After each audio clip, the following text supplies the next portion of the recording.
welcome to the dance floor. And the stage would be this way. The soundboard right over here. And then you can see glimpses of what remains of one of the two large murals, this one opposite the stage.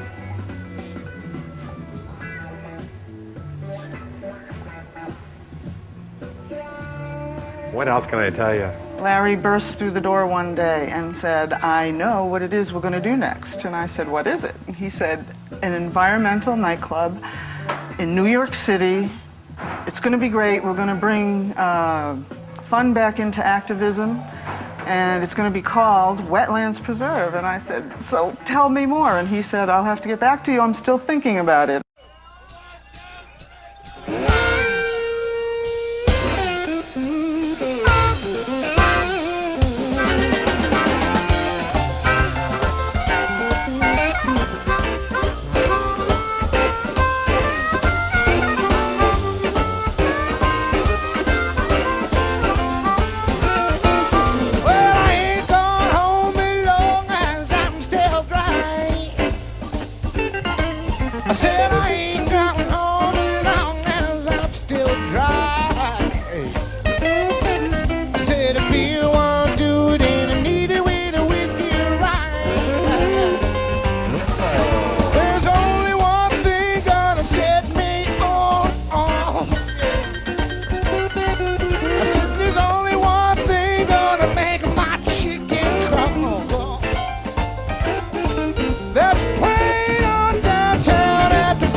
I just didn't understand, really, and given that Larry and I had already been together for, say, 7 or 8 years and had never even gone to a nightclub together, I thought it was kind of crazy because we didn't know anything about nightclubs. Wetlands was a new frontier. It was setting aside what turned out to be between $80,000 and $100,000 a year as an overhead expense to fund a full-time environmental and social justice organization, originally called the Eco Saloon, and eventually renamed the Activism Center at Wetlands.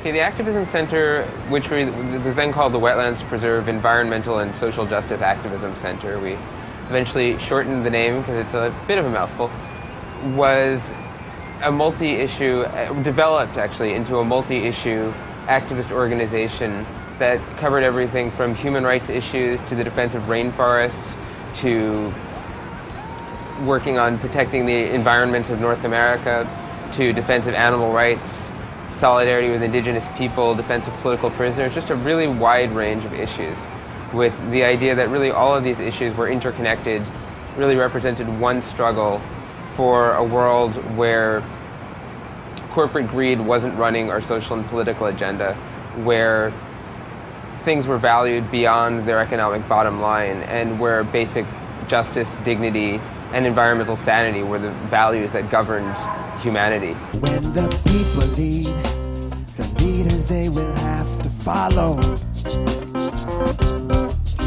And all their lies and their alibis they will have to swallow. And I say it's you, who has the authority. For the one who is right is the majority. I think the life of the wetlands was so exceptional because of that focus, that the focus was generous. And so it came across in the whole way that the place worked as well. The idea was that the monetary cost of running an effective environmental and social justice activism center would not be impaired or in any way tied to the profitability of the nightclub. It would just simply be a necessary expense. Just like if we didn't pay the rent, we would be shut down. If we didn't fund the environmental and social justice activism center, we wouldn't be Wetlands. Of course, the first thought was, this sounds expensive. Where are we going to get the money? And he had every confidence that his father would back the idea, and that did not happen right away.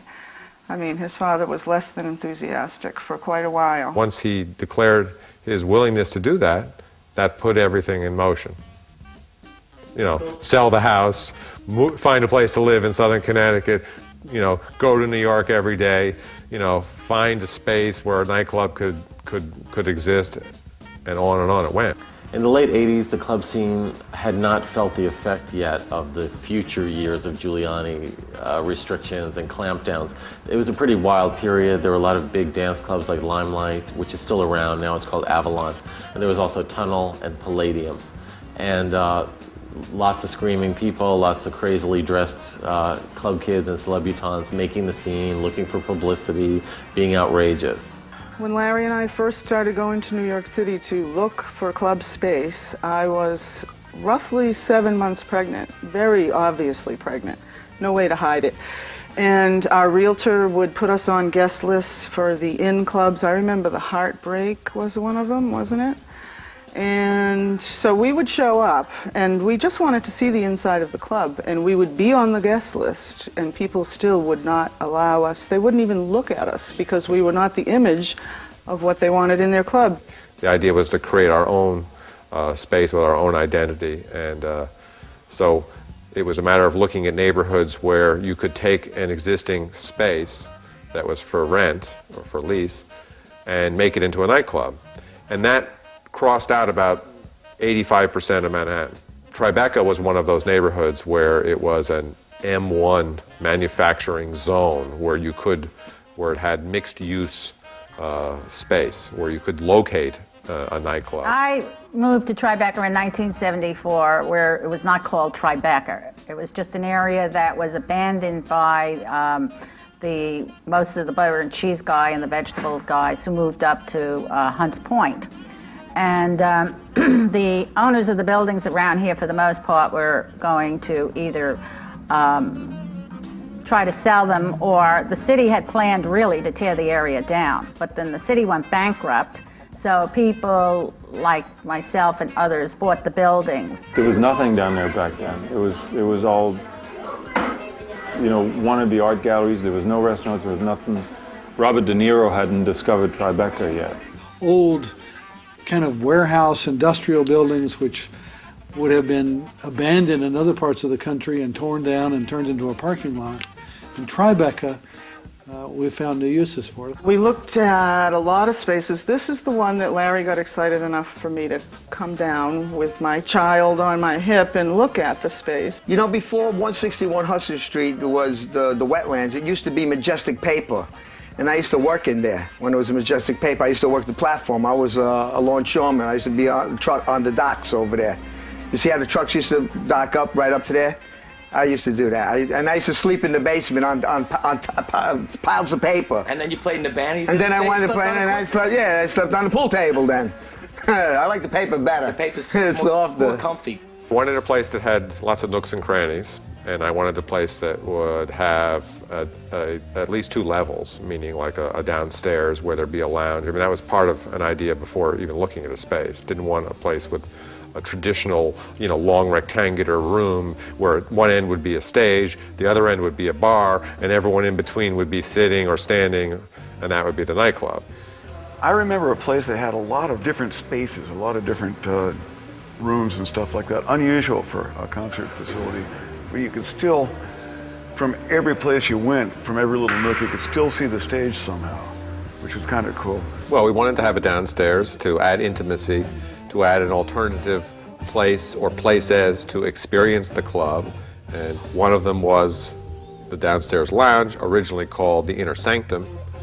And that was where people could lounge around on comfortable sofas or pillows, where we had beautiful theater seats that were refurbished, and an old round table where people sat on pillows around it, custom tie-dyed fabric ceiling in the very back, and the main Inner Sanctum room had a nice tin gold painted ceiling to it, and there was a bar down there, and it was a really nice chill out hangout room where you could hear the music piped in, both from the DJ and from the band. It was exactly like the 7.5th floor in the office building in Being John Malkovich, the one that really wasn't supposed to exist, as though it were, you know, like a little space from another dimension or something like that. He insisted on paper straws. They couldn't be plastic.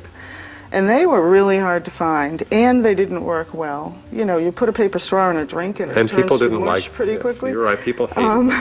They hated them. What other things? There were things like that. Well, plenty of things did work, though, like that. You know, we found a recycled matchbook company, and there was no reason they weren't any particularly more expensive than purchasing matches that you put your logo or information on that weren't recycled. It took a little research to find them. They didn't work as well, but they were No, they worked fine. I still have some. I'll show you how they work. Okay. There are many little choices like that took a lot of care and investigation to find and to use, that no one would even realize that we were using if they didn't really look closely. But that's okay. And that was my argument once in a while, was, Larry, who's going to know if we use citrus cleaner or not? But Larry would know. I'll tell you what I loved about Larry. One day he was yelling at the sound man. He said, I overhear this conversation, he goes, "The bathroom mixes are not right." So I'm like, what? I listen, right? And I hear him. He goes, the left and right balance is not correct. I want it right. Fix it. So I go up to sound man, I was like, there's stereo mixes in the bathrooms? He goes, "Larry." I told you that I love your way. Only once will never survive. They said love is always sweeter second time around. I can feel a match burn twice. I take my time, baby. I must confess. Here comes the part I like the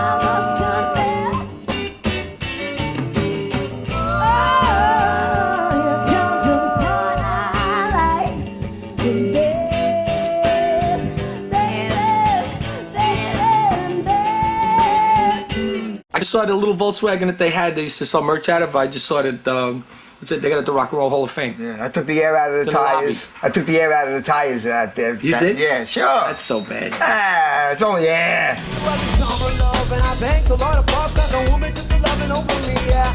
Interested in trust. I bought a microbus and I sold upon my personal property.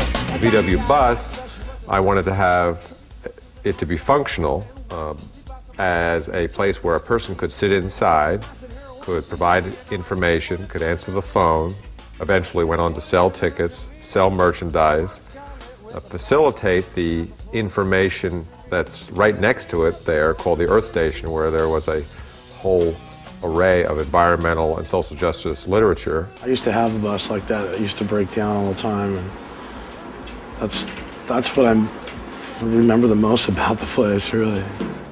It turned out that 1966 and 1967 were the only 2 years that Volkswagen made a bus that opened with two doors like this.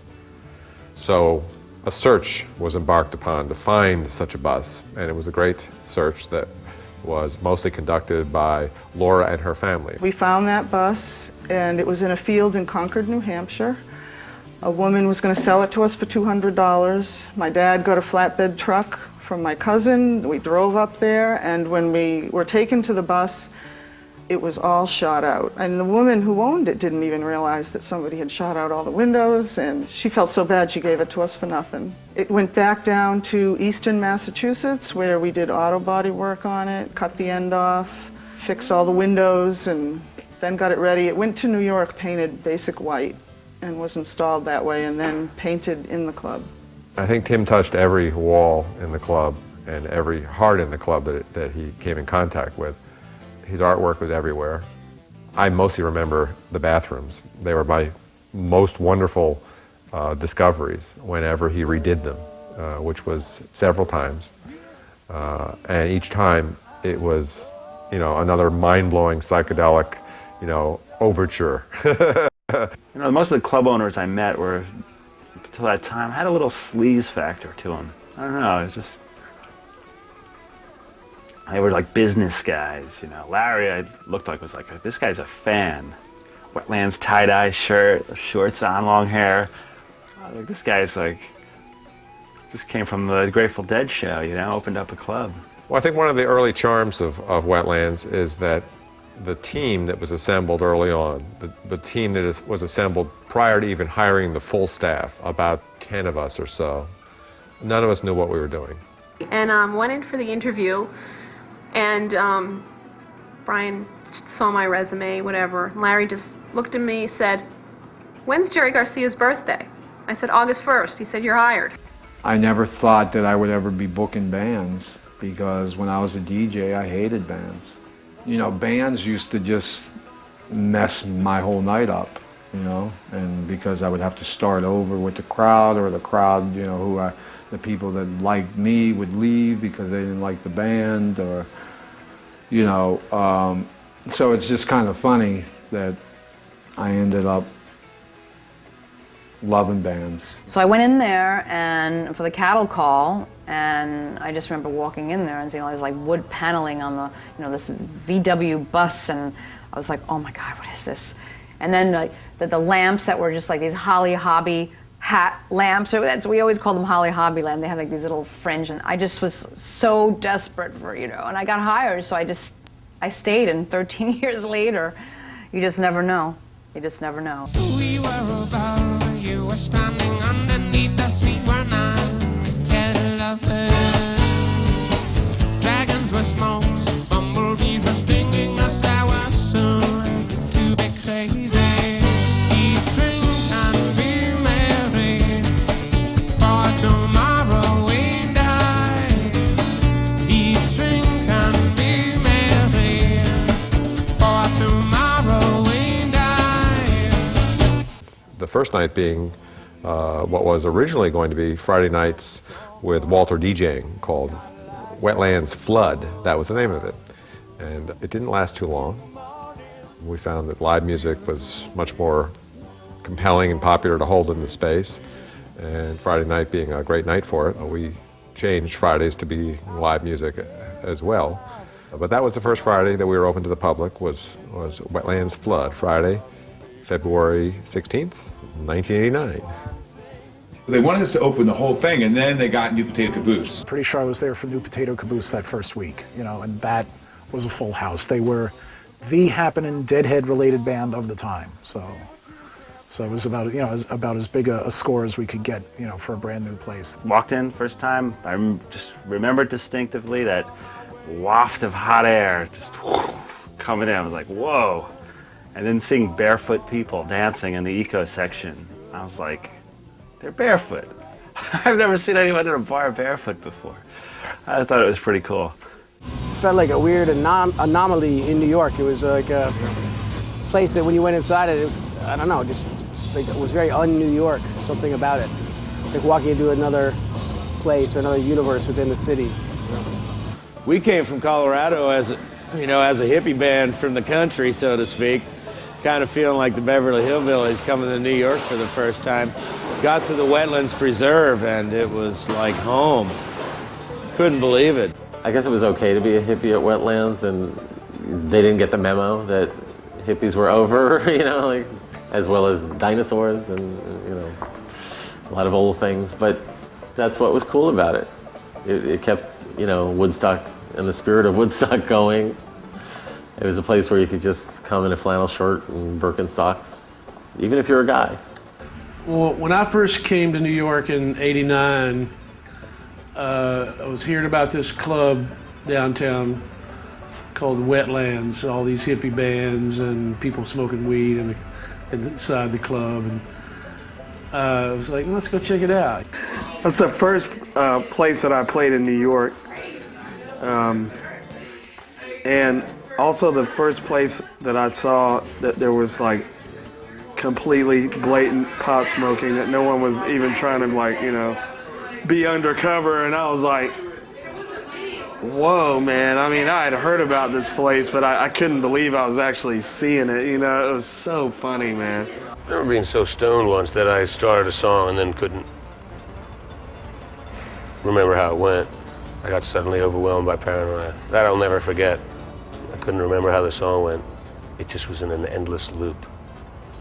The same chord, with absolutely no idea of how to get out of it. We actually had problems with new security guards who were too rough with people just for smoking pot. And there was the downstairs, you know, sort of smoke out place where it was sort of, you know, everyone would look the other way if you wanted to smoke, and like, I remember it well. We couldn't continue to allow it to be so overt. After a while, the authorities started to notice that there was overt pot smoking going on in our establishment, and I think they were referring to the downstairs inner sanctum. And so we had to ask people to be more discreet, and most people respected that. It smelled like pot, and it looked like pot, and it tasted like pot, and it was great. You know, it was like this little pot heaven. Daddy, he once told me, son, you be hard-working man. Mama, she once told me, son, you work the best you can. Then one day, I met a man, came to me and said, hard work good and hard work fine, but first take care of him.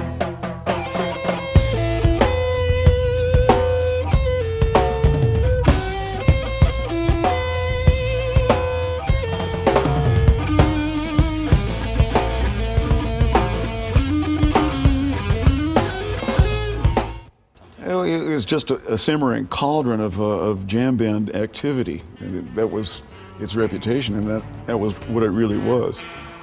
And you know, I don't know if the jam scene, the jam music scene, would have happened or come to fruition as mightily as it had, as mightily as it has, were it not for that club. Wetlands would bring these shows from the Midwest, from each scrotum nowhere to Wetlands to New York City. A lot of times record people, rock critics would come here and see this. There was like CBGBs for the punk rock. Wetlands was to the psychedelic jam band scene. We always thought that Widespread Panic was the only band that was doing what we were doing until, you know, we came up here and we met Phish. Eventually we met Blues Traveler, and the whole Horde scene started. There was just so much going on. You never knew a particular night. The Spin Doctors would play with Joan Osborne, and John Popper would walk on, and just so many nights of really interesting, different combinations of people coming on the stage. There's a brotherhood or a sisterhood of bands which were really just all starting out at the same level. We'd break their alcohol consumption record. And boy, they, you know, then they'd invite all their crazy friends over from Brooklyn. We got a re-break Panic's record, you know, we're Blues Traveler. Then the Spin Doctors would come in and like break the DB record. Many of the either two categories of bands, either local New York City tri-state area bands or bands that were in the soon-to-be-named jam rock scene, were not represented by large corporate talent buying agencies. None of them were. I mean, like, none of them. Everybody sort of thought of the Wetlands as their place, but we kind of were the house band. The synchronicity of the early packed Blues Traveler shows was something that's most unforgettable for me. The energy was unbelievable. And it was a little bit about the circumstances of what was happening. You know, here's this new club with its vision. Here's this band that's buzzing all over the area, and here's this man playing harmonica like no one ever heard it played before. And here's this scene that's coming to this club that's unbelievable, and everyone is dancing everywhere to every note. You know, standing on the bar, standing on the ledges in the back of the dance floor, standing on the drink rails, dancing everywhere, and the club is pulsing with this type of joyous energy.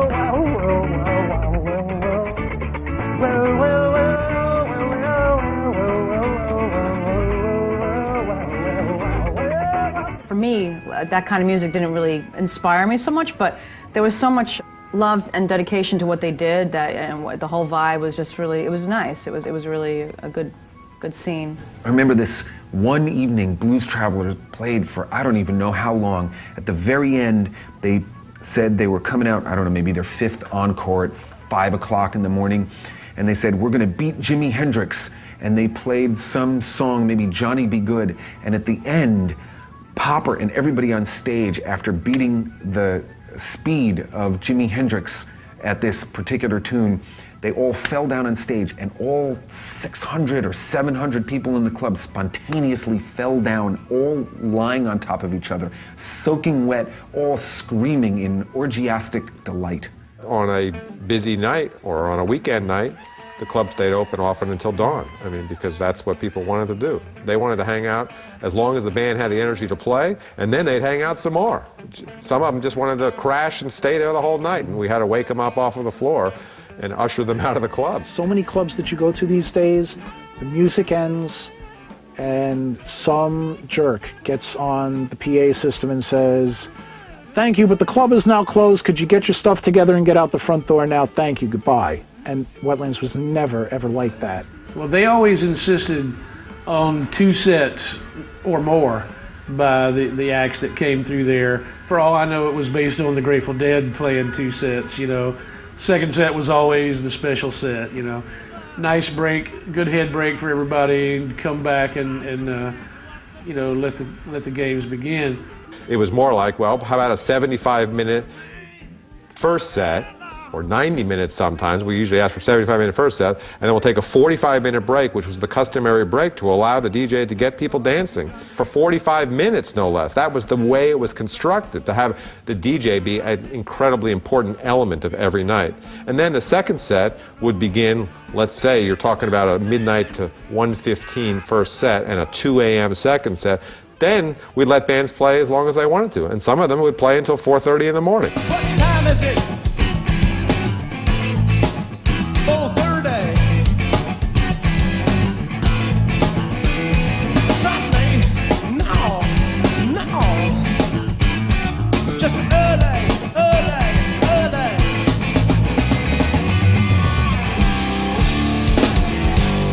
It's my bread and butter. Ain't got no other. It's only TV.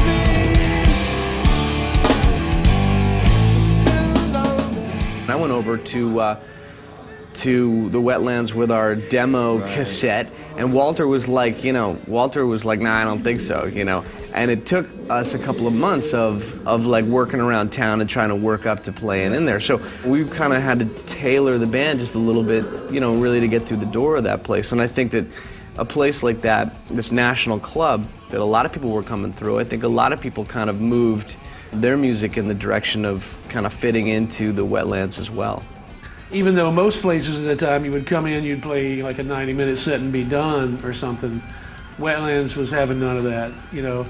You can play as long as you want, but you can't play as short as you want. I remember we used to have to do 3 sets, and if we didn't go till 3 or 4 in the morning, and we would do 3 sets and end at 2, and they would say, okay, Phish is coming back on, you know, because they needed us to play till 4.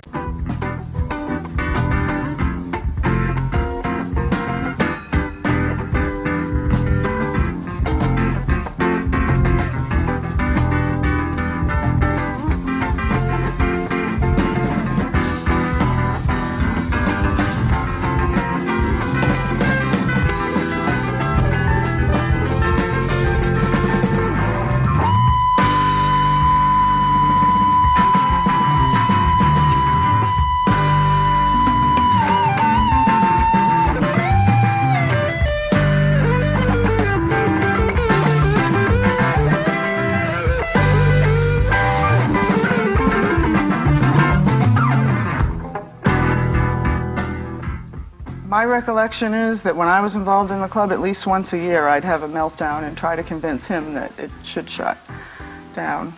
Economically, and the stress on the family, and the stress physically on Larry, being there partying all the time. And That's not what I did all the time. Thank you very much. No, but you know. Yeah, well, it sounds like that. Well, I was just partying all the time. No, I don't think so. Okay, working and partying all the time. Okay. Our Sunday shows were incredible. Usually on Sundays we would have hardcore punk and ska shows that went on for years and years. Wetlands doesn't get enough credit for that. I mean, the hippie thing is always the Wetlands thing, but you know, Wetlands really spearheaded the third wave of ska movement with the Toasters, the Scofflaws, the Slackers, the Insteps.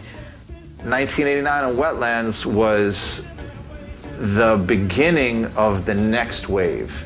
And Wetlands definitely helped usher that wave in, doing underage shows and giving bands like the Skanks a place to play. Even when you make a lot of money on punk shows, it's really not making a lot of money. No one's drinking. Sunday afternoon, a lot of these shows are Sunday matinees. Ever have 600 people in your club and have a $400 bar? You know, staff's not happy. They're working extra hard, giving out free water all night, making no tips. Security's working their butts off. Your club takes a beating. You got mosh pit, you got liability, but then you got the great owners saying, I want to do these shows. Do them. Bands would invite the crowd up, and I can't tell you how many times I've seen the end of Bouncing Souls shows especially. They would invite the whole crowd up. There were times when our minds would be blown that so many people could fit on the stage, and the floor in front of the stage is empty, and like all these kids jumped up on the stage to then sing a song back to like an empty floor because they were all up here. There is no place that I can think of like the Wetlands for actually like feeling a vibe and like getting a great click with the crowd and the band. We're all on a tight little stage. The crowd is pushed up right to the front. There's no crappy security people. There's nobody, you know, trying to beat people down for getting on stage. The band is off the stage half the time. The crowd is on the stage half the time. And you lose everything and all your energy is drained. His birthday, remember the birthday cake? Birthday cake. Forget about I it. had a birthday cake there one time too. Yeah, so many memories. Yeah, a lot of memories. So, a lot of them I forgot because a lot of fun. Good memories.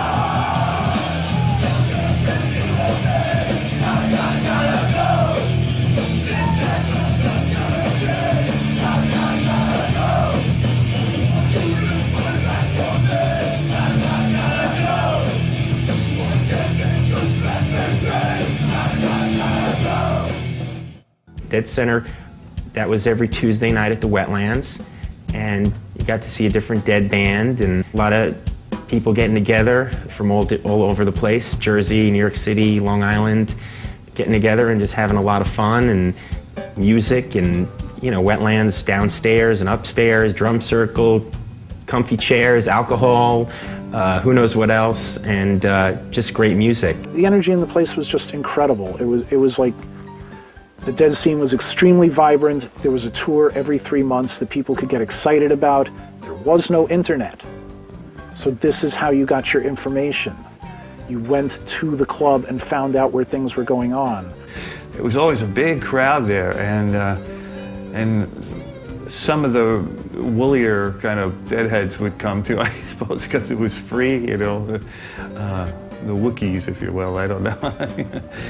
and I mean that from the heart, you know, not in a bad way. A club built by deadheads for deadheads, Tuesday night Dead Center. I mean, what can you say? BYOB, bring your own bongo. Larry was pretty unique as a club owner. He's the only club owner that would look at our set list and say, come and say, do you really want to end the set with this song? I think the energy would be a little better if maybe you did this song or that song. And I was like, what? My favorite memory of playing there is actually being in a drum circle at like 3 in the morning in the basement. And all I had was 2 Budweiser bottles, and I was so excited to play that as I got playing, both of them broke, and everybody just stopped the drum circle, looked at me, and bring down, brother. I realized that it wasn't all jam bands in there. They had some hardcore stuff in there too, and you know, it was a place for them to play. I can wonder what those guys thought when they walked in and saw the, you know, the hippie festival on the wall. Really, really awful paintings, mural on the wall. I don't even remember what it was. I think there's Jerry Garcia or something like that. It was utopian. Yeah, it was utopian. It was a utopian mural. A wretched rendition of Utopia, but utopian nonetheless. It was, you know, nostalgic in both a good sense. I don't know, is there a good sense of nostalgia? No, it was nostalgic in the bad sense, and because there really is no good sense of nostalgia to me, and that was okay. Being nostalgic in the bad sense was to me was like a protective layer. It was like camouflage. In fact, it was like a camouflage that would keep out the people who really didn't need to be there. Every time you read an article in the New York Times or the like, they would always treat it as though Wetlands is a success in spite of the fact that it's Deadhead Central. So there was always a respect, but the respect had this footnote attached to it. It was very populist, more populist than anything else in New York, you know, except maybe for the old man bars that don't exist anymore either. The Wetlands definitely carries a legacy as a club, as a great model for organizing people in an urban area into culturally appropriate little pods where they can be active and get things done. Well, it's one of the great things about Wetlands is that they allow people who have a minority point of view to use the walls to create a forum for their opinions, because it's amazing the things that people don't know in our country. My focus in the beginning was to do a lot of education and a lot of community building, and basically try and make it a fun place to be while maybe opening some eyes and empowering some people. I never saw myself as a strong activist. I was really 1/3 into the music, 1/3 into the community, and 1/3 into the activism, and I was so happy to get the chance to do all that in one place. Eco saloons would be 20 to 30 people usually. Sometimes they'd have bigger ones, sometimes they'd have smaller ones, but I'd say 20 to 30 people would be around for the eco saloons. It was sort of education and then action. We wanted to educate ourselves as to what the issue was about, what would be an effective way to address this issue and move an agenda forward that we were hoping to push forward. And then we would envision either a demonstration or a letter writing campaign or some sort of an activist component. Initially, what I saw going in there was we were basically working on other people's campaigns, and we were the New York hub of 1,000,001 campaigns from around the country. Groups like Rainforest Action Network would call us to do something. Groups working on Burma issues would call us to do something. And we were just working on everything and anything. Shame on you! Shame on you! Chimpanzees have feelings too! I remember one night, Neil Strauss from the New York Times is there to review a show, and he's standing underneath the banner that says, boycott the New York Times, because they're clear-cutting the Canadian rainforest for their wood pulp for their paper. We'd show up for a sound check or something, and it would take second stage to a meeting they were having, and it wasn't anything that they were making money off of. It wasn't business. It was what they believed in. Burger, fries. There's never been a better time to buy. Your living room is the factory. The product being manufactured is you. Burger, fries.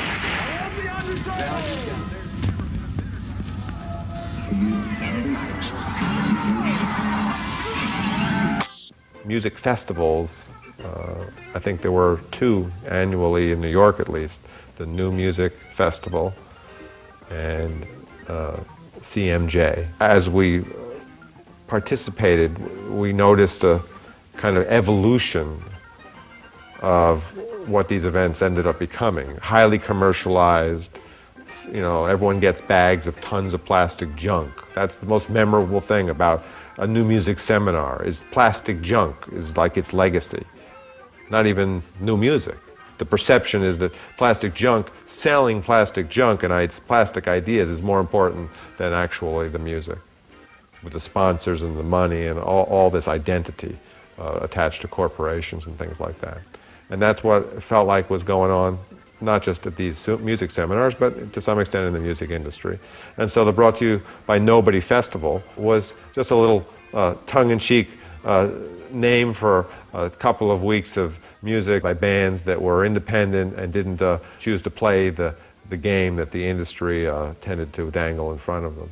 So you don't ask me where I'm from or why I came here alone. We all go looking for paradise, then we go back home. We cut out the small talk, got right to the way things are. He showed me his squirrel skull. I told him I locked myself out of my car.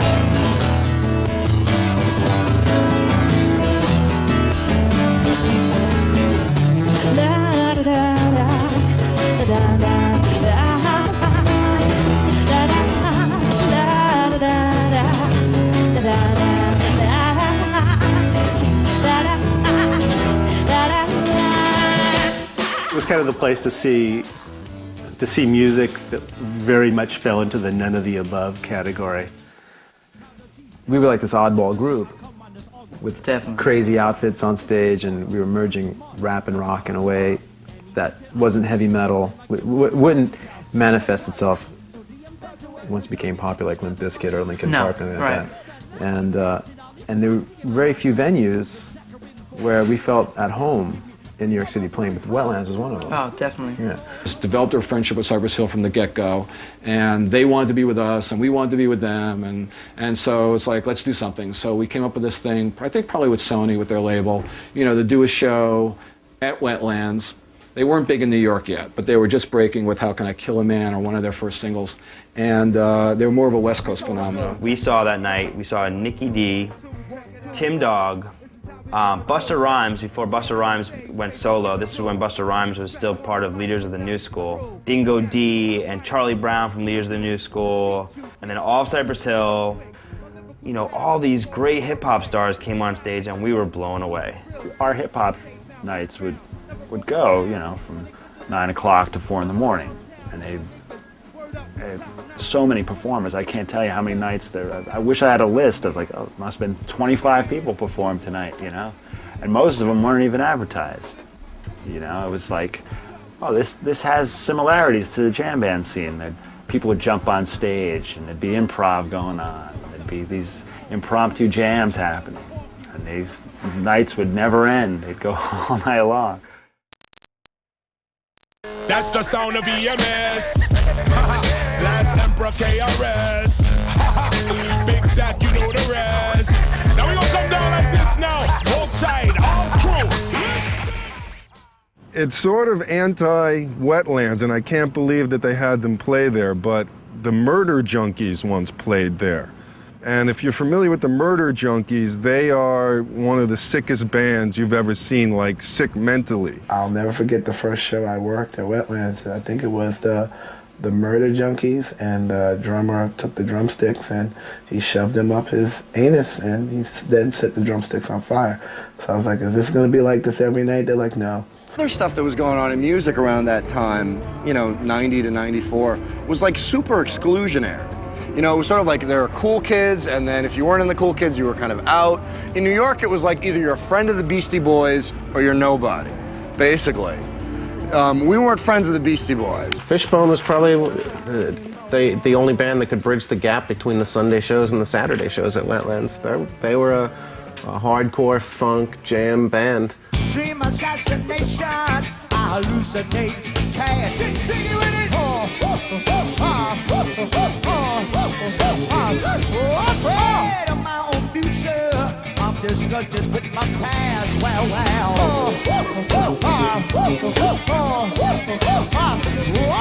up, dreaming. Every morning I sound a chemical blast. Good God.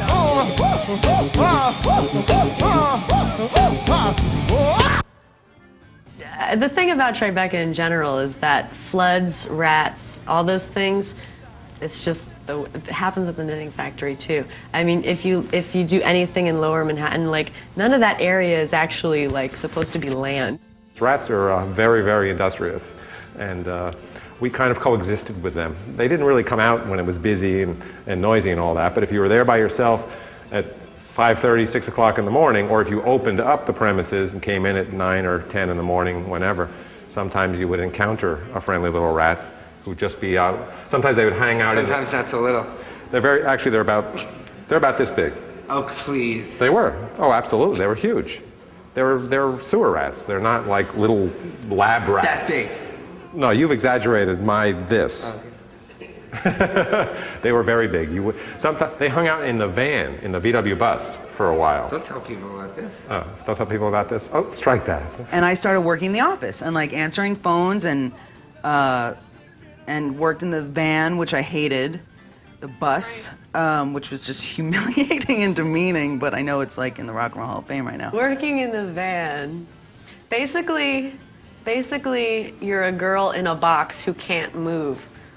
So that's, fodder for all, weird guys to come up and talk to you for hours and hours at a time. I met hundreds of different characters and people every night, and the only frustration was not being able to be out of the bus and dancing more, but that's a really high-class problem, and I was out a lot and dancing a lot when I got out of the bus. Anybody who had to go to the bathroom, it was a whole number. You had to crawl over a thing, over the seat, open the door. No, did not stay in the bus very long, but God bless it. We didn't have a proper bank in the club. I mean, we had a few registers. I don't think those registers had more to start out with than like $150 or something. And then you had a little $300 change bank. You're talking nights here with 700 plus people coming in, and we'd run out of change before 10 p.m. So it would be like sending a bar back or a busboy out in Tribeca looking for change. I remember, sending out like Rodney, who go to bars, go to, any newsstands, looking for change. I remember he'd be saying, I got 5 singles from this guy. I got 10 singles from this guy. Rodney was a barback, and he was a poor barback because he would get so caught up in the music that he'd go out and dance, and he'd forget about his barbacking activities. I'm not saying he would shirk his duties. I'm saying he would completely forget that he was a barback. Yeah. I guess can't escape the power of the music.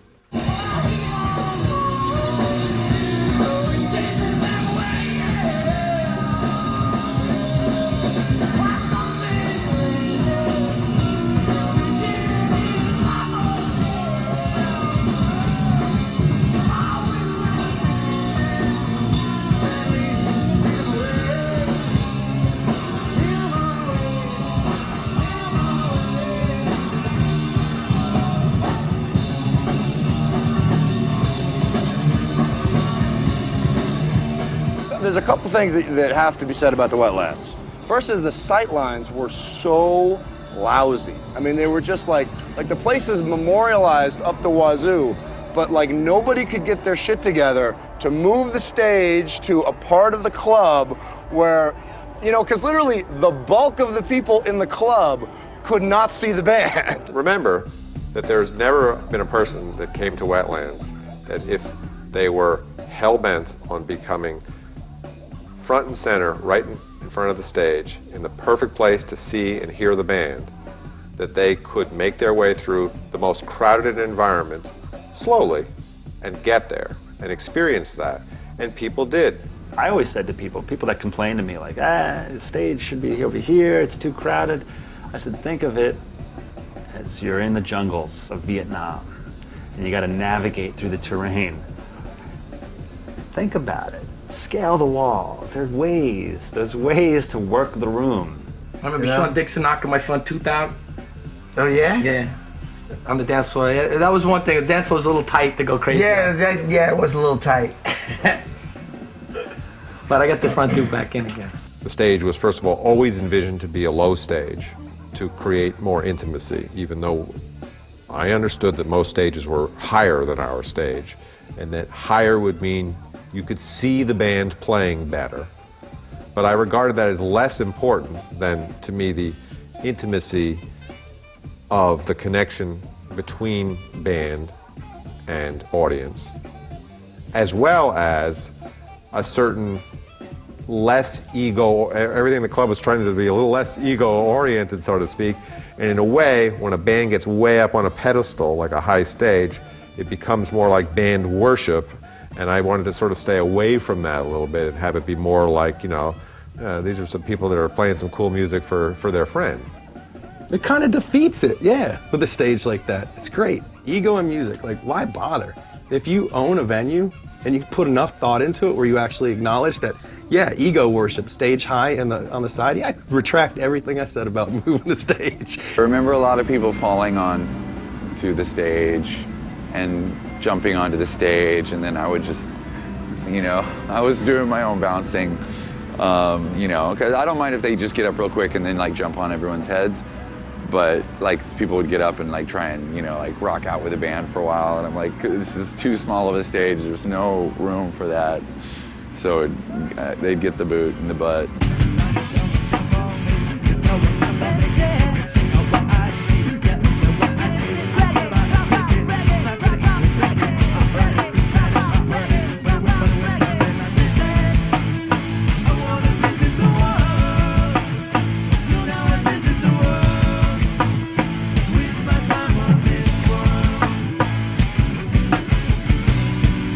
My wife said that the only time she saw us there, she said she watched me jump into the crowd and then I was gone for like 2 or 3 minutes. And of course I remember just having a great time, like playing with people, and then kind of hit back on the stage, and it was so fucking hot and I could barely move. It was hotter than New Orleans in the summertime. Yeah. Down at the sweat bands. The design, which was done by a licensed professional mechanical engineer, turned out to be insufficient when the club had 600 people in it to adequately cool the place down to a controllable temperature. We tried fans for a while. We opened the back doors during certain shows. All in all, though, it just became known as Sweat Glands, thanks to John Popper, and it became, when it was packed, a place where you took off a lot of your clothes and you sweat and just had fun doing that. Larry was home, I would say, an average of 2 nights a week, which meant he was in the city 5 nights a week. It was hard raising a small child when he wasn't there. There was a period where we struggled for, I don't remember how long it was, I'd say a couple of years, where there was it was financially a strain. And I don't remember exactly why, because I don't remember any period where we weren't popular in terms of numbers of people coming to the club. But I do remember that we really struggled for a couple of years financially, to where we even had a benefit done for us by Blues Traveler to help raise money for the club. It was called Preserving Wetlands Preserve. The biggest problem, I think, with bands like Phish, Dave Matthews, Blues Traveler, was that at some point it just didn't make sense for them to play there anymore because it was just too small. You know, Larry would want me to call up, you know, Blues Traveler or Spin Doctors a lot and say, try to get him back in the room. And yeah, sure, why not? But I draw the line at having to beg or plead. I mean, I'm sure Larry, you know, to this day is probably upset that the Grateful Dead never played there. You know, he thought the Grateful Dead should play there, you know, and more power to them. Maybe they, you know, based on everything that has happened, maybe they should have. A band that we always thought we should be able to book that never played the club.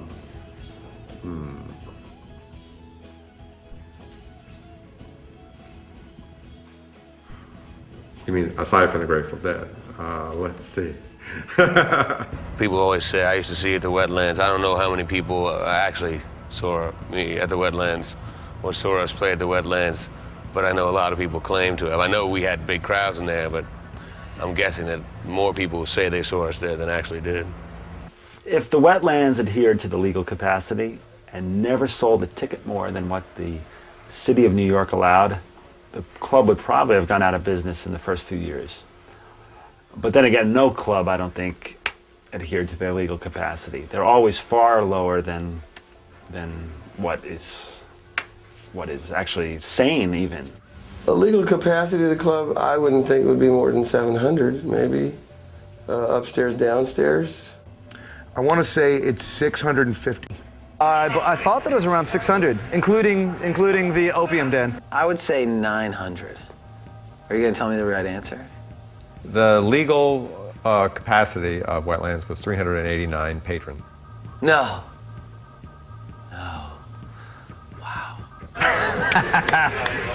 That's great.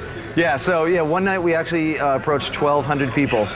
And I'm not sure they were all there at the same time. A few people did leave and then others came in, but it was insane. Wow. I knew it was small because they had a little thing that everyone used to laugh at. Yeah. Yeah, because I remember 650, somebody told me, and that was a conservative, like, down, because we had, like, 900 people in there. Man, I know it was about 600-700 people in there when we played. Easily. Definitely was. The capacity of the club, honestly, depended on what kind of people we were putting in the room. If it was fat Gov't Mule fans, maybe 600 of them. If it was skinny little ska kids, we could fit 800 or 900 of them. You know, I really wanted to institute a pay-by-waistline policy. I thought that would have been a lot more fair way to charge people to get into the club. There was the old code and the new code, and they varied. For one reason or another, we had to be saddled with, I think, the old code. And so its capacity numbers really didn't quite reflect what the club could accommodate safely. We eventually realized that the proper number was about 600 people. That was the true capacity of the club for most shows. I trusted them on a handshake pretty much, so my contracts with Chris, like I have a contract that was written out on a cocktail napkin for one of our gigs there, one written on a dollar bill. You know, we would just sit in a DJ booth while I was DJing and come up with a deal and just write it out. I always said that one day, maybe, you know, when you guys get really big, that dollar bill will go in the Rock and Roll Hall of Fame. We got the bus in the Rock and Roll Hall of Fame, not the dollar bill. You know, the Wetlands was a real important stepping stone for us. When we did the Timmy Rock opera, I'll never forget, I had this idea, or maybe Al, I remember one of us had the idea to get as many kazoos as we could and hand them out to the audience. And there was a part in the whole song where we wanted everyone to play the kazoo. And we learned firsthand that night that if you ever hand out kazoos for a certain part of a song, don't do it at the beginning of the show, because all you could hear all night were like 200, 300 people going. There was the night that we played until 6 o'clock in the morning and they served breakfast. They did moat meal and bagels. Who wants some moat meal?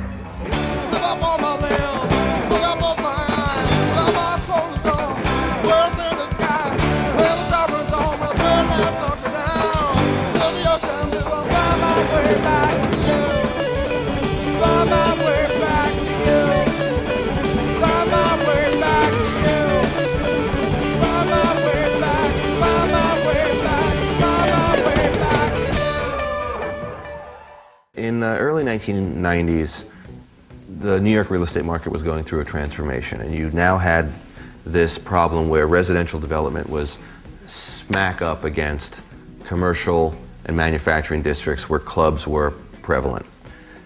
And on the scene burst a enforcer by the name of Rudy Giuliani, who was going to crack down on what everyone commonly referred to as quality of life crimes. New York City really came down on clubs really hard and tried through some legislative chicanery to make life really difficult for nightclubs, both with surprise raids, with very weird anti-postering laws that fined individual club owners $50 for every advertisement that was put up on public property by a band, even though the band may have just done it on their own. That type of fascism, really. There's no way that they could collect on fines like that, but they forced you into court for hours at a time in order to defend these types of tickets they would give to clubs, really just harassing nightclubs. Incur legal fees, you kill half a day just to get something dismissed. And that was the beginning of the era of that, and I remember that's kind of like when Larry was saying, you know, this ain't fun anymore, I've had enough. It's compression, it's corporate control, making everything tidy and neat, no disturbances of any kind, no one's sleep interrupted, no rock and roll, no hip hop. I mean, what, you know, that's the mindset. It's like, oh no, just safe music at safe hours for safe people. We got it all the time. I heard you guys are closing. I mean, from the day I started working there, I would hear it all the time. You guys closing? I got divorced, and that was in, I guess, 1993, 3 or 4. I don't remember exactly when it all got finalized, but I made a promise to my son that within 3 years I would be back living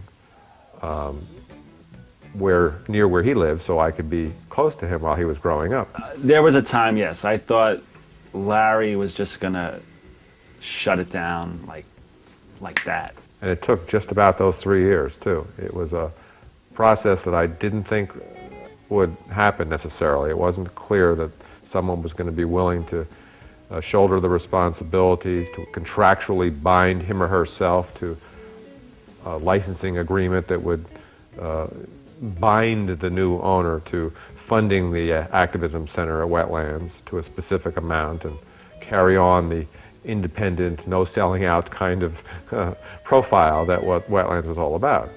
The process of selling it was really interesting because most people came in and they said, show us your books. And he said, well, I really don't have any books. And they'd say, well, how do you expect us to buy it? And he said, I don't think you're the right buyer. There were some funny guys that were coming through, and there were a few like straight creeps that we just wanted to slam the door on as quick as we can. I couldn't think of anyone he would sell it to that would have his vision and intensity, dedication. I had made a couple documentary films on the Grateful Dead, and after Jerry Garcia passed away in August '95, I was going on the road showing these films to college campuses. And this is also probably fall '95, early '96, and I went with the Grateful Dead cover band. And the bass player in that band, the band was After Dark, and Marty Bostoff was the bass player. He told me one night when we were at Bloomsburg University in Pennsylvania, in Bloomsburg, Pennsylvania, that the Wetlands was for sale, and that Larry Block was looking to pass it on to someone who would continue the mission. It was that fix that I didn't want to end. I just wanted to keep on going until the last drop. So in a positive manner, you know, this guy for some reason seemed like the guy to do it, and he became the guy. It's funny, when Pete came in, I don't think any of us thought Pete was the guy. He was this, you know, cute little mop-headed, distracted kid with stars in his eyes. And I just said, hey, you know, I know nothing about the club business. I don't really know much about the music business. I'm 23, just graduated college. But I believe in what Wetlands is about. I believe in the culture, because I'd spent a bunch of time going on the road with the Grateful Dead making the documentary films. And I'd like to see if there's a way that I could be involved and maybe part of a team that was going to keep Wetlands going. Luckily, Pete came along and had the enthusiasm and the wherewithal to take over in a transaction where he agreed to carry on the mission of the club and to adequately fund it and follow certain guidelines of behavior, from in-house recycling to sponsorships and things like that.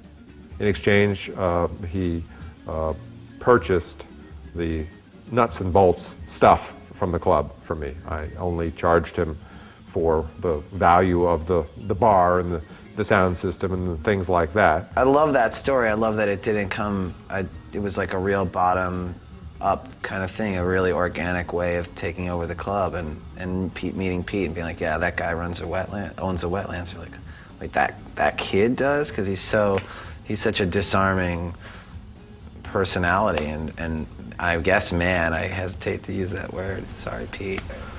And I remember he was so embarrassed of the faulty air conditioning. You know, he's just making the transition to become owner.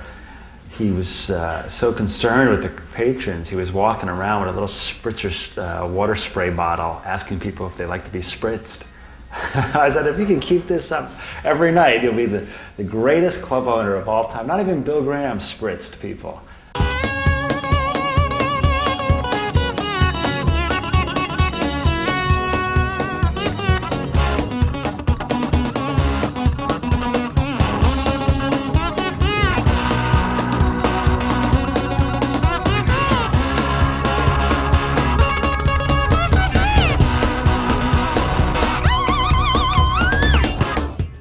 Pete came to take over the club, he wanted the license transferred into his name, and at that time there were many residents who opposed that.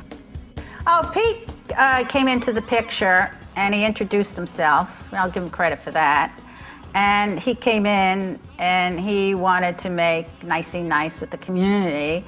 But what he inherited wasn't going to go away that fast. In some ways, we felt that he was in over his head with this horror scene here. The complaints were basically that the patrons were outside, boisterous, breaking beer bottles, smoking dope, urinating on doorsteps, basically being rowdy and unpleasant to people in the middle of the night. We were doing the best we could to make it work as well as possible, but as I said, being a nightclub that gets to empty out people onto the street, it has a built-in noise factor, disturbance factor that's not going to go away in any neighborhood where there's any nightclub that has that type of capacity.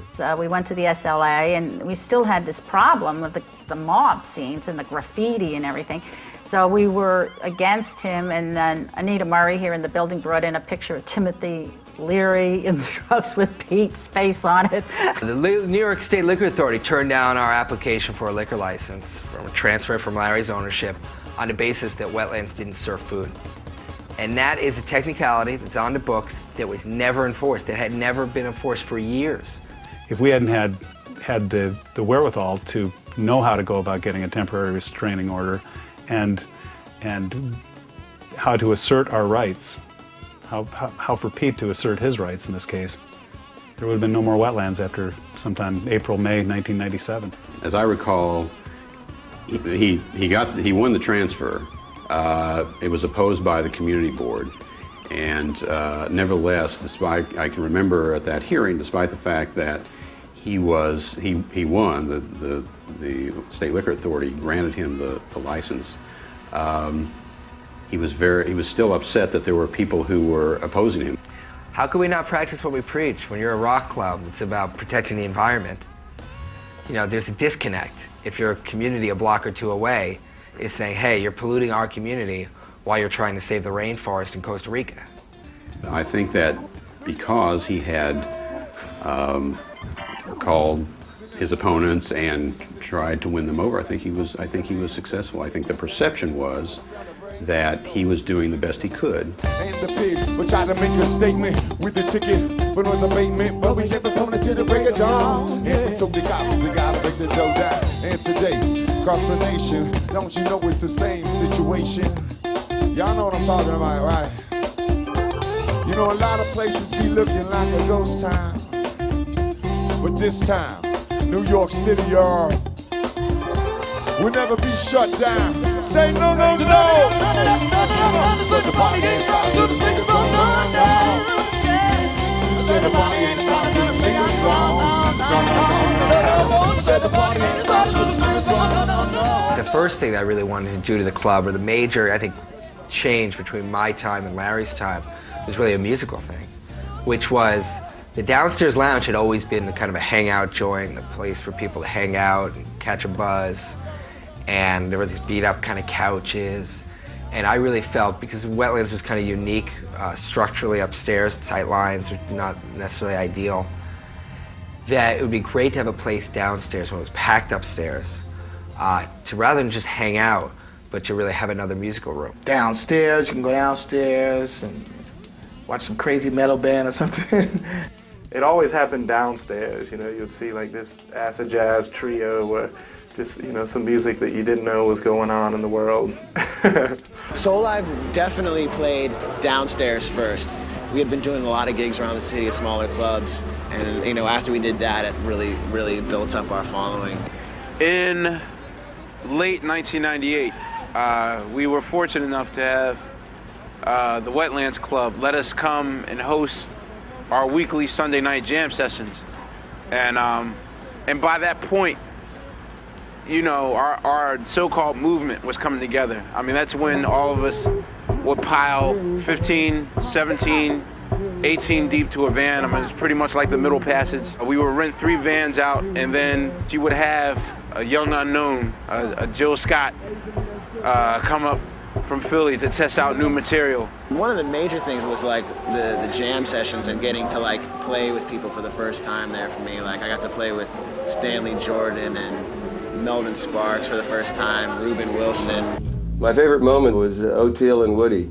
on double bass. It was a cool thing because, you know, Woody was the old almond bass player, and Oteil was the new almond bass player. It was like the Palestinians and the Israelis, you know, shaking hands and smoking one.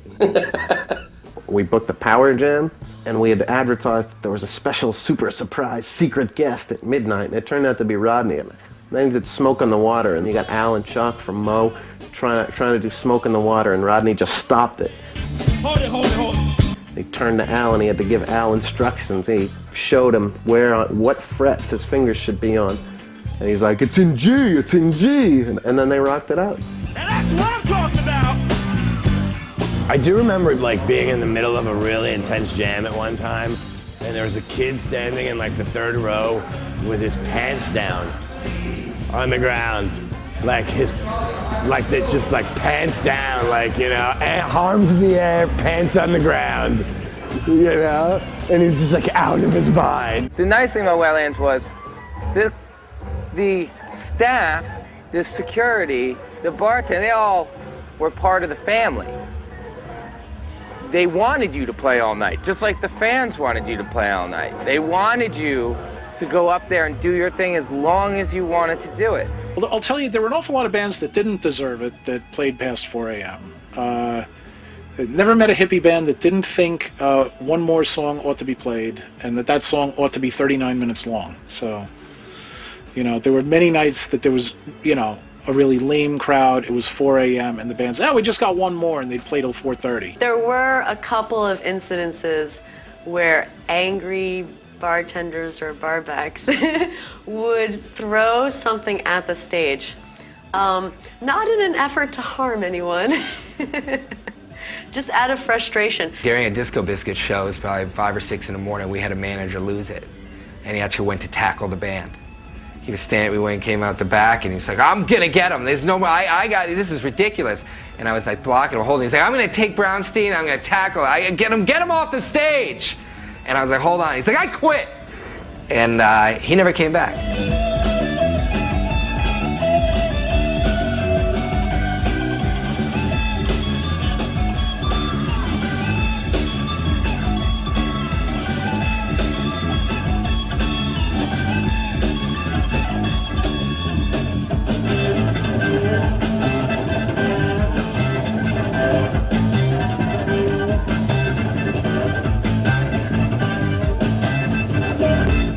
Nothing better than walking into a place that's filled with all kinds of info sheets, flyers for protests, alcohol, and music. You know, there's nothing better than that. And it bridges everything, and it creates what music's supposed to be, which is a combination of things. We did a benefit one time for that there, because we were very involved with that club, and we supported that club also. What benefit?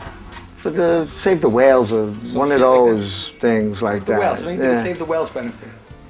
You know, when we first came in, certainly we needed to clean up the club. The club had lots of cockroaches. It had rats. That part of town does have rats, and we needed to seal it up. We needed to get rid of them. We needed to clean the club up and really make it hospitable. There were cleaning products that had hazardous warning labels on them. You know, warning dangerous to fish. That's something that would have never been around during Larry's era. But, you know, it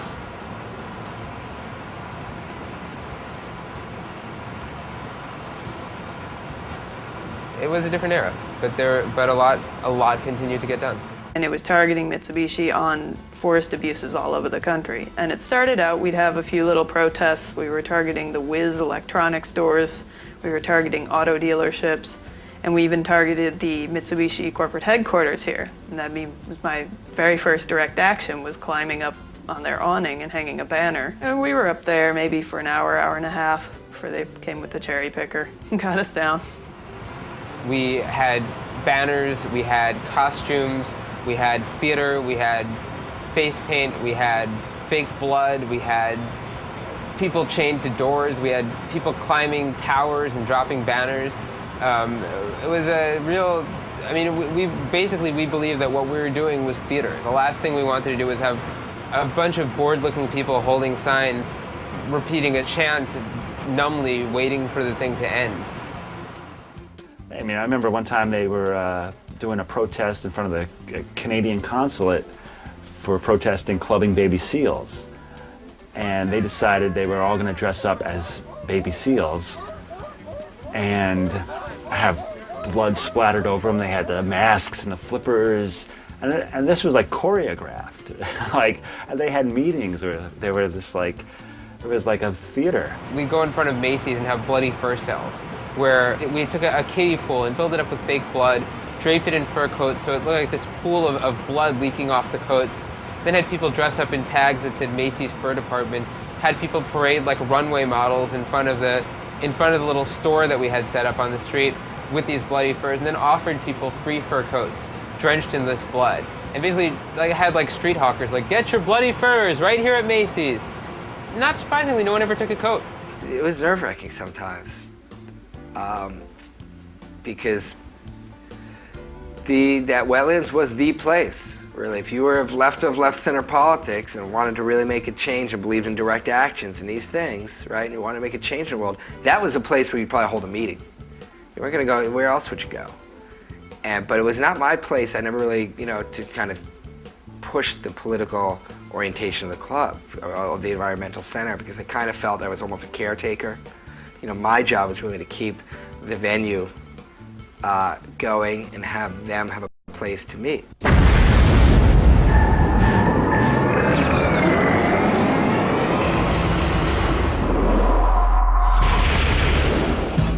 Hi, I'm Serena Altschul with MTV News. No bewildered Grateful Dead fans. Those weren't blonde dancing bears backing Bob Weir on stage at New York's downtown club, the Wetlands, early Sunday morning. It was Hanson, perhaps a little bit weird, but brothers Isaac, Taylor, and Zach joined Weir, bassist Rob Wasserman, and Rat Dog drummer Jay Lane for 5 classic Dead favorites, including Bob Dylan's All Along the Watchtower, Van Morrison's Gloria, and Weir's own One More Saturday Night.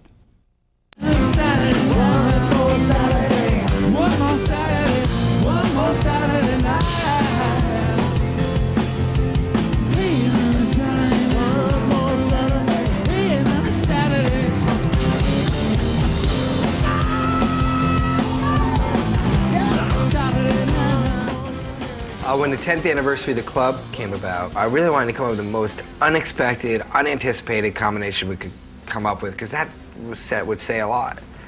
And I woke up one morning and I was like, it's Hanson. Hanson. You always want to dispel people's, ideas of what they think you are. And for the people that didn't even know who you are, that's such a great way to start their idea of Hanson, because they're like their musical experience with Hanson. Hanson to Bob Weir. I mean, isn't that always? They're just like, hey, that's Dead Hanson. We started to change up the logo every week, just to kind of show we're mixing it up, different. And some of them would be based on iconic logos, whether it's Disney's logo or I think Shell's logo or the New York Times, different things. And but no one came after. I think maybe Disney did. Maybe we did something with Mickey Mouse. They see that. Jake came up with the idea of doing an Ulu versus Fat Mama show. And he came up doing an idea of interlocking sets of Ulu with the Slip and Ulu with Robert Walters' 20th Congress and Ulu Percy Hill. And he did all these things so that fans of each band would get a really heavy dose of the other band. We set up both bands and kind of went head-to-head combat in a nice way. Wanted to go out and show your stuff, but it was totally friendly. And they had these women coming out with round cards like in boxing. It was just a spectacle, but it was a really great night of music. Towards the end of the club, Black Lily was a night of an open mic session, a jam session, but for women only, and primarily really African-American women, but hosted by the Roots kind of crew, that scene. And I think a lot of great, soul singers that Jill Scott performed there, and Erykah Badu, Macy Gray, all did Black Lilies. Guster performed at the club, and after the show sent back most of the money that we paid them for, which doesn't happen. It never happens. But it had to go towards the environmental department at Wetlands. We're not like a super philanthropic band, we're not always out there for causes, but they were really accommodating with us. So I think in a way, when they asked, when we made all this money, we said, you know what, just take it. I mean, and it's not like we're giving it to, you know, Clear Channel or whomever. It was like, and Wetlands was still like a, you know, a vibrant, functioning entity. It wasn't, you know, gentrification didn't hang its guillotine over its head at that point. That's what's going on in this whole area. I mean, you know, actually, it's been going on over that neighborhood for a long time. It's gentrification. Yeah. Artists and musicians get pushed out, and rich people move in. Because artists and musicians make the neighborhood cool. So it's kind of a catch-22. Don't y'all have enough condos in New York City? Damn. New York, I think the churning of sometimes music venues, nightclubs, restaurants is even greater because they're not protected by the rent control laws. And if a neighborhood becomes, as they often hope it will be, desirable, then they pay the price and are kicked out. The end of Wetlands, the kind of date, was a moving target a bit. So a group was buying the club to turn it into condominiums, and like their closing date was moving, and we actually worked it out to keep pushing it. I tried to push, and we gave them extra money to extend the date. But it became September 15th. The people who bought the building were dying to get rid of us, and Pete had to pay close to $100,000 for our last 30 days in there. It was a crazy, insane amount of money. Spin Doctors were a very important band in Wetlands history, and they had broken up for a while and hadn't played as the original lineup, but we, you know, if ever they were going to come back together, it was for the end of Wetlands. I think we were all a little bit cautious about coming in and doing that show. Nobody knew. We didn't know what the hell was going to happen. I didn't know. The reason I did it, frankly, was because I didn't want to be the guy who said no. Right. I didn't want people to be like, oh, that lead singer guy, he's such a dick, he wouldn't do it. And then we go into this rehearsal and we all walk in, we're all being like... We say that anyway. Yeah, and it didn't work because they all think I'm a dick anyway, but... September 10th, that night, classic Wetlands night. It was, I think, a DJ Logic show. I almost forget at this point because so many people ended up coming down. But it was a big jam session. DJ Logic and Warren Haynes and Mike Gordon, Stanley Jordan, remember, also played. And classic Wetlands night went, you know, farther than it was supposed to.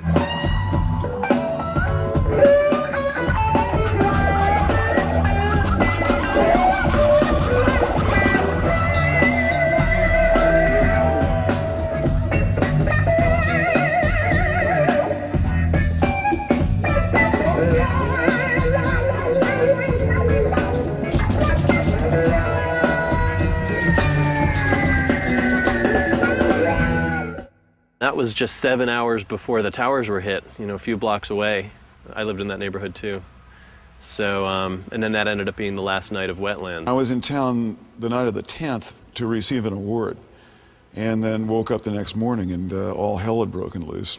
And it was all downtown. We didn't even know for a couple of days that the club was still there. We've got a whole box of these, and I guess they will be the ultimate collector's item because the show didn't even happen. Rat Dog, the final shows at Wetlands, and of course September 11th kind of got in the way of that. And we actually endeavored to, because they were still touring, we endeavored to bring them back about 3 weeks later when that area of the town was accessible again. But it wasn't possible. It just didn't work out. We didn't really have a headliner as much as just we did one last jam session, right? And which was fitting. And then I heard that Robert Hunter, who's the lyricist for the Grateful Dead, and wrote many of the songs that Wetlands was built on, was in town. I believe his daughter's boyfriend, I believe, was killed in 9/11. And so he'd come to town to be with her. And so I emailed Robert that afternoon of the show. And he called me back and I said it would be very fitting to have you perform the last night of the club. I'm very, very thankful that Pete, the owner, asked me to play because it's a way to express some kind of oneness or something with the city and what went down with to just a few people, but it's meaningful to me. It's a focus, and I can use a focus right now. And that's, you know, so I decided to not be retired for the evening. It was a very anticlimactic night. It was hard to party. It was hard to celebrate the club in light of what had happened. In light of what had happened right there in the neighborhood, you know, with the World Trade Center, and what had happened with the club and how the ending of it and the jubilant celebration that we'd all geared up for and worked so hard for kind of gotten taken away from us. We had people packed dancing for about 3 hours or 2.5 hours of dancing and about 40 minutes of acoustic music, which resulted in a circle in the dance floor of those that were remaining in the club at that time, and that was good closure. You outlasted me, because I think I only stayed until 6 or 7. What time did you stay? You stayed like 8 or 9, didn't you? 8:15. Yeah, I remember. 8:15 exactly. So it's ironic. Larry started the club, I took it over, but then he closed it, really. I mean, one of the biggest thrills I had, you know, when it was closing, I came back when the place was being torn apart, and I have to say, I was very proud of this, but I was the guy that basically steered the bus into, through the club into the truck that brought it to the Rock and Roll Hall of Fame, you know. There were people pushing it, and you couldn't see out the windows, and people were saying left, right. I knew Terry Stewart, who runs the Rock and Roll Hall of Fame Museum in Cleveland. And I think I just called him up, and we were like, what are we gonna do with the bus? We gotta do something. Some people said put it on eBay. And that wouldn't have been, I don't think, the Wetlands style. It had sort of two facets. It took on the facet of being an artifact related to a club where a lot of bands really became prominent, and it also took on the facet of a vehicle, literally, both figuratively and literally, for the promotion of environmental activity. So it worked on both levels. And I thought it was a great idea, and I thought it was funky as hell, and I thought we ought to get it in there. The bus has been there, and I had friends call me, there's a Tiberius sticker on the bus, so I made it to the Hall of Fame. I'm very happy about that. Wetlands was, in its own way, I think, as important as 52nd Street was during the bebop era. It was just, if you were playing that sort of music, if you were playing improvised rock in the 80s and 90s, it was just the place you played. Once in a while, and there's no stopping this, scenes of people who are thinking the same, who have some artistic contribution to make, they happen. And then they start and they fade away and everybody goes their separate ways, and you know, it's a really cool thing to be a part of. I will remember Wetlands Preserve as a beautiful flower growing in a crack of concrete. I don't necessarily want to go back to having to play clubs every night, but certainly Wetlands is going to be it's got to be my fondest memory of a club, and if there's going to be any. I can't really say I've been rolling around a lot in bed thinking about Wetlands. I'm sorry. It wasn't on my radar then. It's even less on the radar now. But I know that it did represent something special and unique, and that's always to be applauded. You know, there are a lot of trendy, flashy nightclubs that come and go, but something like a Wetlands is special because it carved out its own niche. In the environment of a business that was doing something different than what business was about, that we could create a world that was different than what the status quo is about. I mean, being able to continue that kind of vision is I think, what's at least kept us around. Because if it's not that, then we're all just crazy, which it may be that too. I mean, and it may be both. And I really thought about another one, but after a while I really realized that the true, I think, way to pay tribute to Wetlands was to let it be, you know, because no one's going to forget it. That's how I view the world now, as it being a better place as a result of Wetlands. And I put my attention and energy focused on that and how that infuels me for the work that I'm doing now. And I hope the same type of transfer of energy can occur for people that were touched by wetlands, instead of focusing their energy on the absence of wetlands.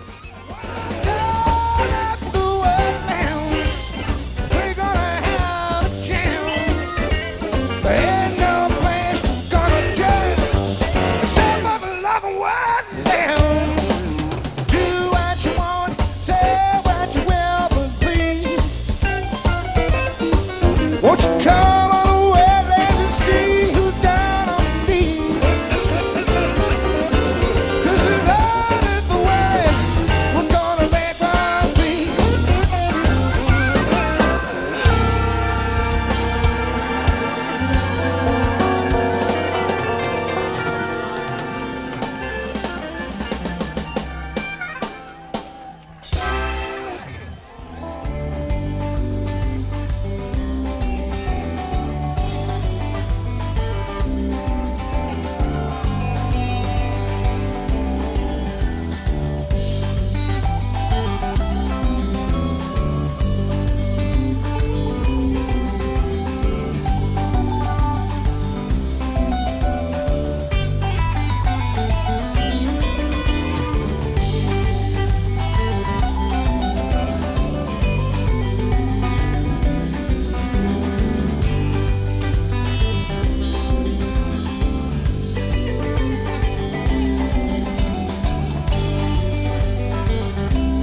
But this is the mural in the women's bathroom.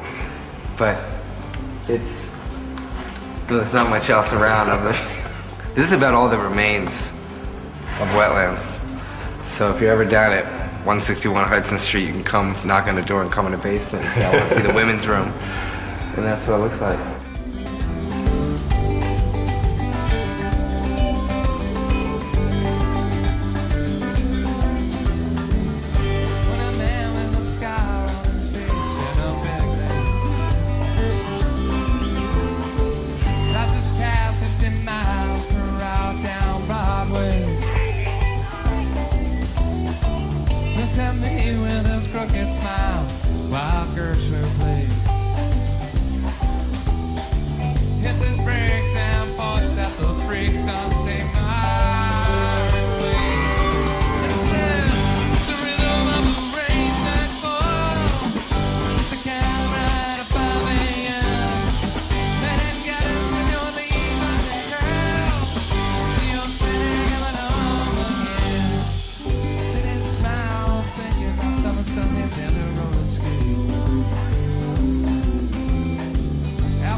Stay in touch and talk about the women's bathroom. Talk about the people that took over our place. Over there, Mike, we see you over there, yeah, Mike. After this, we're going to go visit Mike Piazza on the 9th floor and ask him how he feels about his role in shifting this building from what it was to what it is.